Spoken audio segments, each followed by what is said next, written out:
Jobin sur la route, Suisse, janvier à avril 2004, octobre 2008 à juin 2010. Ma réputation en Suisse de sacré bosseur ou de très bon travailleur se développa très rapidement. En premier, lors de mon arrivée à Fribourg, vers le 5 janvier 2004, je fus introduit à l'accueil de jour le banc public. J'ai œuvré comme bénévole un tout petit peu au début et après quelques semaines, je commençais à faire partie des meubles. Ah oui. Je touchais un peu à tout, sauf le côté administratif. J'allais à Berne, à une trentaine de kilomètres de Fribourg, 2-3 jours semaine, pour jouer de la percussion sur la rue. Des fois seul, et autrefois avec des chums slovaques. Dépendamment des heures de la journée et du site, je faisais entre 10 et 40 $ de l'heure jouée. Je revenais sur le pouce ou simplement à la marche, à Fribourg pour 4-5 jours et retournais à Berne, un va-et-vient constant.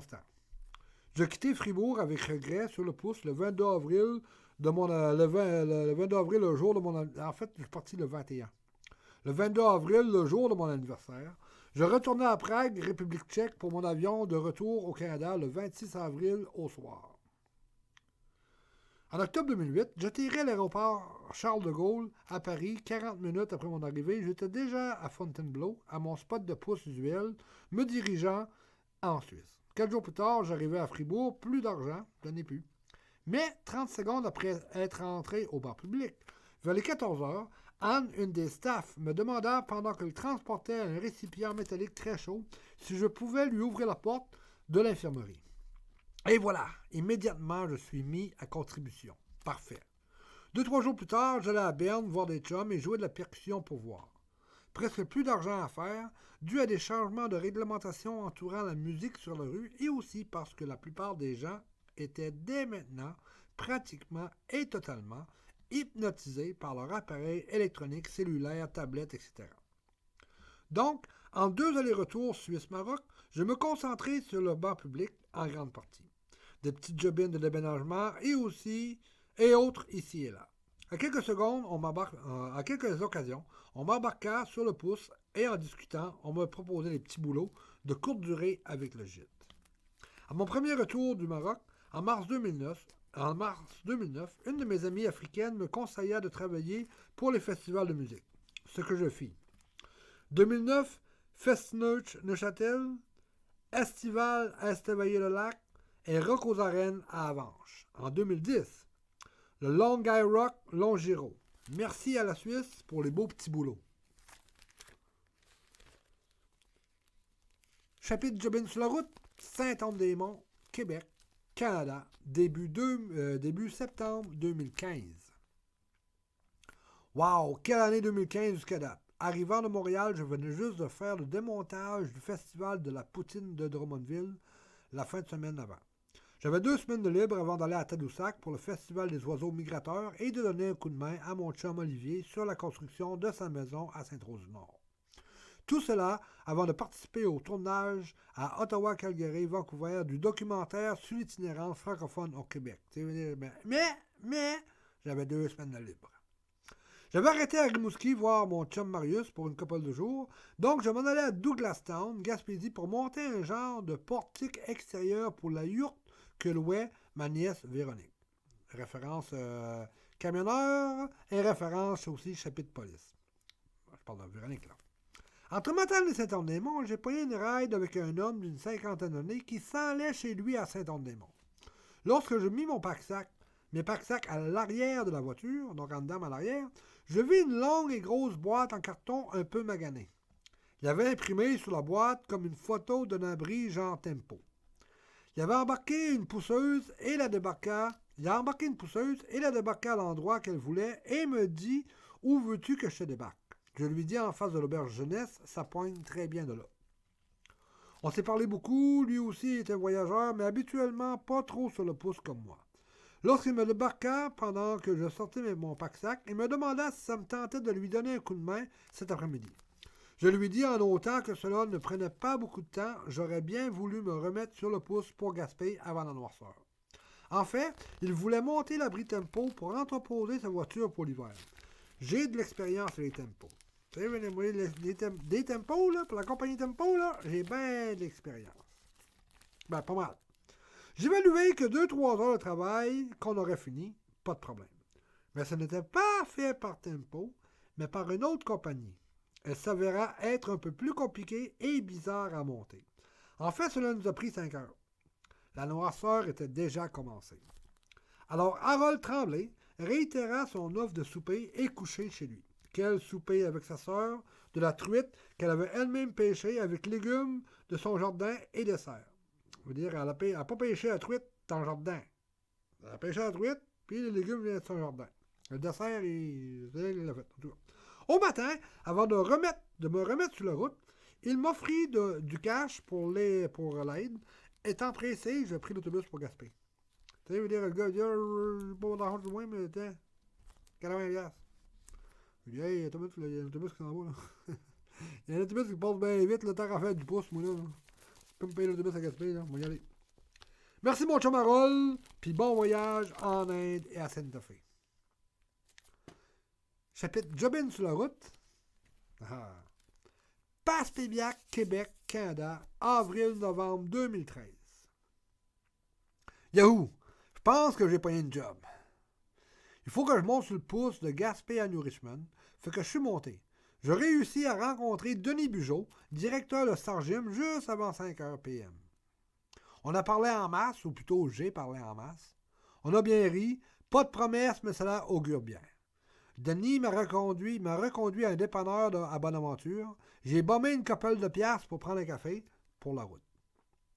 La semaine suivante, dans un email, Denis m'indiqua qu'il n'aurait pas besoin de moi à New Richmond, mais peut-être à la pépinière de la baie des Chaleurs à Passepébiac, dans l'empotage, pour 5 à 6 semaines.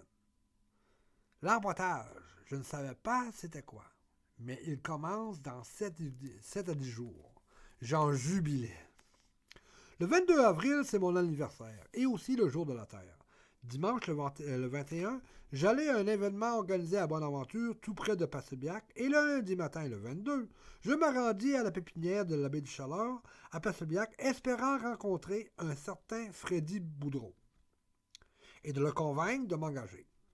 J'arrivai à la pépinière et je vis 3 hommes, dont un en chaise roulante, se parler à l'extérieur d'un grand dôme en métal. Eh bien, Freddy Boudreau était celui en chaise roulante. Après quelques minutes de parlotte, « Yes, sir, je suis engagé. On commence jeudi, j'ai le temps de faire aller-retour pour Passepébiac-Gaspé sur le pouce. J'ai bombé une couple de piastres, Roger m'en a donné 10 et je suis parti. Tout un cadeau de fête pour mes 51 ans. Une job. » Sargim produit des plants d'épinettes pour la reforestation. Si tu n'étais pas en forme, tu le devenais vite. Puis vite avant ça. Mon poste, fournir la machine à empoter de tourbe, de vermiculite et d'eau en respectant les paramètres de mélange. Ça veut dire, tu ne mets pas 2 fois plus de ci puis à moitié moins de ça. Là. Ça ne marchera pas ton affaire. Suis la recette. Et tout cela en manipulant une fourche. Quel bel job physique. À la première pause pour dîner, Freddy me demanda « Puis, comment ça va? » Je meurs de faim. Il me dit « Je vais te donner mon repas congelé et quelques bâtons. » Je vous dis qu'ils ont disparu en un temps record. Une super belle gang de coéquipiers fait toute la différence. En tout, je crois que nous étions à peu près d'une quarantaine d'employés. Quarantaine, on va dire. Quelque chose de même. Plus de femmes que d'hommes, ce qui ne me dérangeait pas du tout. Ça veut dire. Près de 8 dans le dôme de production et le reste s'afférant dans les tunnels ou à l'extérieur. Un groupe de personnes très dynamiques et productifs. En début juin, l'empotage terminé, je partis pour la cueillette de cerises. Merci bien tout le monde, bon été, puis on se verra après les portes. Allô Jean-Marc, je viens juste d'arriver. Je le sais, j'ai vu descendre de la flaude. C'est pour ceux qui ne savent pas c'est quoi une flaude, là, c'est une semi-remorque. J'étais supposé commencer à 8 AM, mais vu que je venais de faire près de 6000 km sur le pouce, mes 3 heures de retard me furent pardonnées et on me donna le restant de la journée de congé. L'heure des retrouvailles a sonné. J'allais voir tout le monde. Je montais dans la chambre. Salut. Derrière tout le monde en train de travailler. Je fais une épicerie dans l'après-midi. Donc, je commence 2 semaines de sortie de plan. Plus de 8,9 millions. 8,9 millions de plants. L'orage, ça. La première semaine de novembre, nous avons participé à Carleton à une vidéoconférence du ministère des Ressources naturelles du Québec avec 3 autres pépinières. C'est le fun aussi, tu dois à l'hôtel, mon chum. La grosse écran, la bouffe à midi. Petite certification et demain, retour à la réalité. Les plants sortis, il faut les entourer de clôture à neige. Vendredi, c'est fini. Merci bien tout le monde pour le trip. Joyeux Noël et bonne année. Je vais vous donner un petit peu de statistiques et historiques de Sargim. Sargim a été fondé à l'automne 1982. La compagnie œuvre dans le domaine agroforestier depuis sa fondation. La principale activité de Sargim est la production de plants forestiers servant au reboisement en forêt publique et privée.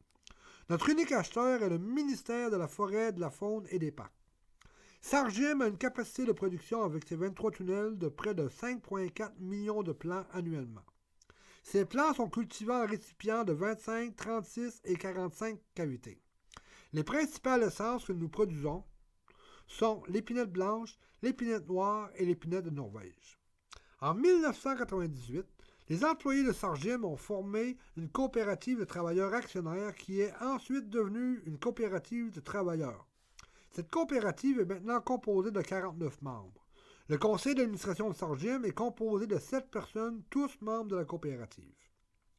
La pépinière Baie des Chaleurs a ensemencé ses premiers plants au printemps 1985. La principale activité de la pépinière est la production de plants forestiers servant au reboisement en forêt publique et privée. Notre unique acheteur est le ministère de la Forêt, de la Faune et des Parcs. La pépinière a une capacité de production avec ses 14 tunnels de près de 8,9 millions de plants annuellement. Ces plants sont cultivés en récipients de 25, 36 et 45 cavités. Les principales essences que nous produisons sont l'épinette blanche, l'épinette noire et l'épinette de Norvège. En 2006, les employés de la coopérative de Sargim ont acquis la pépinière Baie des Chaleurs. Cette coopérative est maintenant composée de 49 membres. Le conseil d'administration de la pépinière de Baie des Chaleurs est composé de 7 personnes, tous membres de la coopérative des travailleurs actionnaires. Sargim, coopérative de travailleurs en production de plants. Pépinière Baie des Chaleurs. Mission.